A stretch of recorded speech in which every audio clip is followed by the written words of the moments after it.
Bismillahirrahmanirrahim. Assalamualaikum warahmatullahi wabarakatuh. Halo adik-adik semua, ketemu lagi dengan kami. Kebetulan saat ini saya yang menyampaikan materi untuk minggu ini tentang isometri konstruksi. Ya, sudah masuk di minggu ke-11. Saya harap kalian tetap semangat menjelang UAS ya, akhir semester. Materi isometri sudah disampaikan beberapa minggu yang lalu. Yang paling update adalah minggu lalu ya, isometri 3 dimensi bangunan. Ya, kalian diminta untuk membuat gambar 3 dimensi dari bangunan rumah tinggal kalian ya, seperti itu. Nah, saya ingin mengingatkan saja, merefresh ingatan 3 poin penting yang mungkin bisa membantu dalam pengerjaan isometri konstruksi ini. Jadi yang pertama adalah tetap ya bahwa sebuah gambar isometri itu gambar yang terskala, terukur ya, jadi ada dimensinya.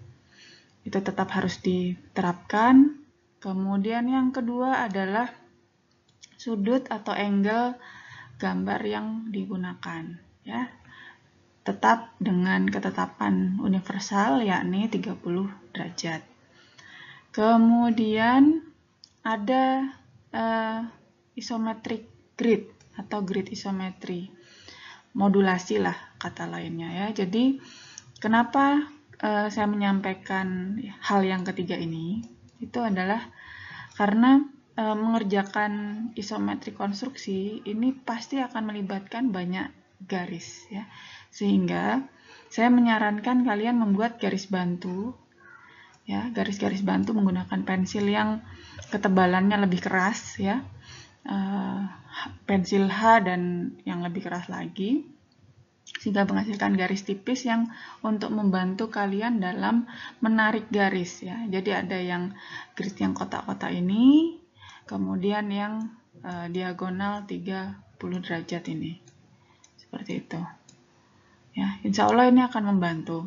Apalagi jika adik-adik sekalian mungkin belum sempat ya terkait dengan kondisi gitu ya, memiliki penggaris segitiga yang ada penggaris segitiga yang biasa dipakai untuk anak arsitektur, desain, sipil gitu ya, yang ada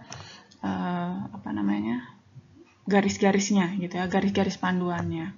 Jadi kalau masih menggunakan penggaris manual itu biasanya ya agak kesulitan gitu ya untuk mempertahankan konsistensi dari sudut atau angle yang dipakai. Selanjutnya, nah ini adalah kita masuk ke contoh-contoh gambar isometri konstruksi. Mungkin jelas dari dari kata dasarnya ya, isometri konstruksi. Jelas penekanannya adalah menggambarkan atau menginformasikan konstruksi bangunan. Ini salah satu contohnya. Ada bangunan tertentu ya, jadi memperlihatkan ada struktur atasnya gitu ya, meliputi kuda-kuda, balok gitu ya, dan seterusnya. Kemudian juga memperlihatkan karena ini sepertinya sistem panggung ya atau steel structure, ada balok gitu ya, memperlihatkan struktur tengahnya atau middle structure-nya. Kemudian struktur bangunan itu yang ketiga adalah substructure atau struktur yang bawah. Ini kebetulan untuk image ini tidak ada gambar substructure-nya berupa pondasi, tapi hanya saya tandai saja ya bahwa ada kategori tersebut. Contoh selanjutnya, isometric building system plans ya, atau di bahasa Indonesia kan isometri dari sistem utilitas bangunan ya. Plans ini mengingatkan saja ya, jadi di arsitektur memang kita nyebut tadi rencana ya, gambar rencana isometri ya, tapi bukan isometri yang ada di awang-awang, tetapi plans di sini means with gambar ya. Baik, kita lanjut terkait dengan isometri utilitas bangunan, di mana utilitas bangunan sendiri terdiri dari 3 kategori utama ya, terdiri dari mekanikal, elektrikal, dan plumbing ya. Mekanikal sendiri ya berarti ada kaitannya dengan alat-alat di dalam bangunan yang menggunakan tenaga mekanis, seperti diantaranya adalah AC atau lift. Kemudian elektrikal berarti alat-alat yang kelistrikan ya, jadi termasuk lampu, kemudian CCTV, tata suara, dan sejenisnya. Kemudian kalau untuk plumbing terkait dengan air ya, baik itu air bersih maupun air kotor. Seperti itu. Nah, ini kalian bisa dilihat sendiri, di sini ada beberapa notasi warna yang berbeda. Ada yang gelap, ini dugaannya saya adalah hitam ya. Kemudian biru, ya identik dengan air bersih, biasanya kalau biru itu. Kemudian yang oranye gitu ya. Ya, dugaan kuat saya karena ini nyambungnya dengan fixture AC ya, dugaan saya ini garis mekanikal seperti itu. Oh ya, untuk yang hitam ini tadi air kotor ya. Air kotor itu air buangan tinja ya, dari kloset. Nah, ini untuk isometri sistem utilitas. Kita coba lanjutkan ke slide berikutnya. Nah, gambar isometri juga bisa bergabung ya, bisa join ya dengan gambar aksonometri. Seperti ini ya. Jadi isometri konstruksinya dapat gitu ya. Aksonometrinya juga dapat ya. Karena terlihat di sini menggunakan aksis-aksis seperti pada prinsipnya sebuah gambar aksonometri, di mana aksonometri kata dasarnya itu adalah akson atau aksis atau garis sumbu. Ini kebetulan sumbu yang digunakan adalah atas ya, atas dan bawah gitu ya. Ya, seperti yang materi yang lalu-lalu, yang sudah lalu, aksis bisa ditarik juga ke kanan ke kiri maupun ke depan ke belakang. Seperti itu. Kita lanjutkan untuk slide berikutnya. Nah, ini contoh yang mendekati akan kalian kerjakan ya. Jadi kalian akan fokus ke gambar yang ini. Seperti ini ya, menghasilkan gambar yang seperti ini. Jadi mengkupas ya. Jadi menggambar isometri atau 3 dimensinya dulu. Kemudian kalian akan mengkupas konstruksi bangunannya. Mulai dari uppernya ya, termasuk menginformasikan nanti pakai penutup atap apa, apakah genteng tanah liat, apakah genteng keramik, apakah genteng beton, termasuk mungkin yang sekarang model lembaran-lembaran itu salah satunya adalah on-do-line gitu ya. Kemudian konstruksi kuda-kudanya, mulai dari konstruksi kuda-kuda utama sampai reng dan usuknya misalnya. Termasuk jenis kuda-kudanya ya, apakah menggunakan konstruksi kuda-kuda kayu atau konstruksi kuda-kuda baja ringan gitu ya.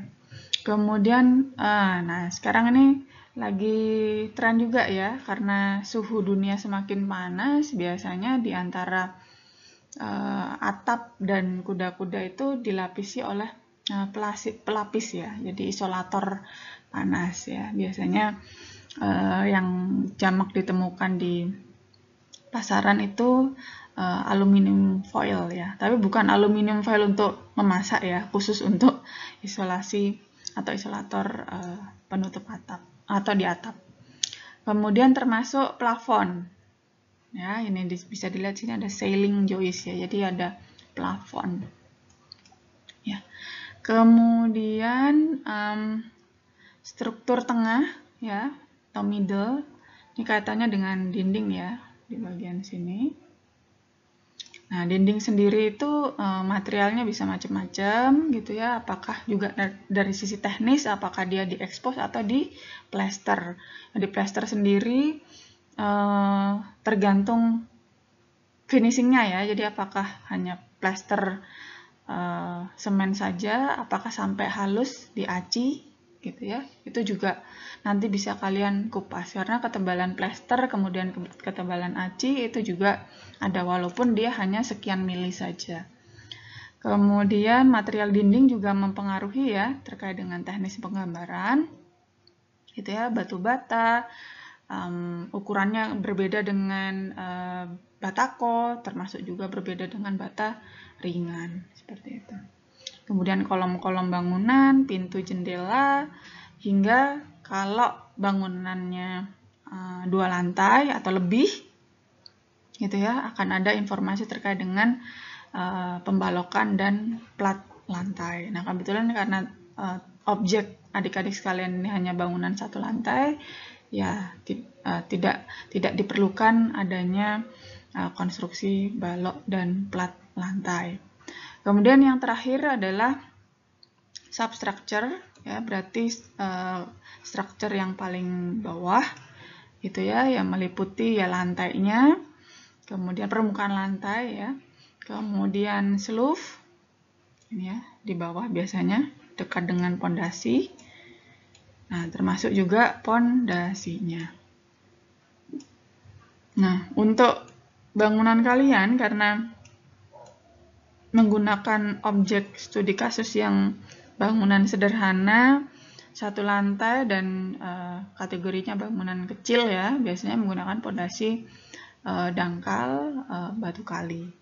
Ya, berarti untuk teknis ya kalian bisa membaca-baca lagi dari materi sebelumnya atau dari materi perkuliahan yang lain, mungkin salah satunya adalah mekanika teknik. Ya, tidak lupa juga kami menyarankan buku referensi ya, literatur. Nah, ini contoh dari karya latihan kakak kelas kalian. Ini sangat senior sekali ya, cukup jauh jaraknya dengan kalian. Jadi angkatan 2012, beda 8 tahun ya. Nah, mereka pun ya kakak-kakak kalian juga mengalami latihan atau melakukan latihan yang sama dengan kalian. Nah, seperti ini yang gambarannya diharapkan ya, terlihat ya kolom-kolom gitu ya, pondasi, kemudian di sini ada sloof, gitu ya. Ini ada pondasi setempat, ada pondasi menerus gitu ya. Kemudian dinding-dindingnya terlihat gitu. Dikupas juga, kemudian konstruksi atap sampai ke menggambarkan penutup atap. Sayangnya, ini ya, sayangnya tidak ada keterangan material. Nah, jadi nanti kalian tolong juga sambil dilengkapi ya, ditambahkan ya, seperti itu. Itu saja dari saya. Nanti untuk detail dan penjelasan yang mungkin lebih dalam akan dijelaskan pengampu kelas masing-masing. Semoga membantu. Saya ucapkan terima kasih atas perhatiannya. Wassalamualaikum warahmatullahi wabarakatuh.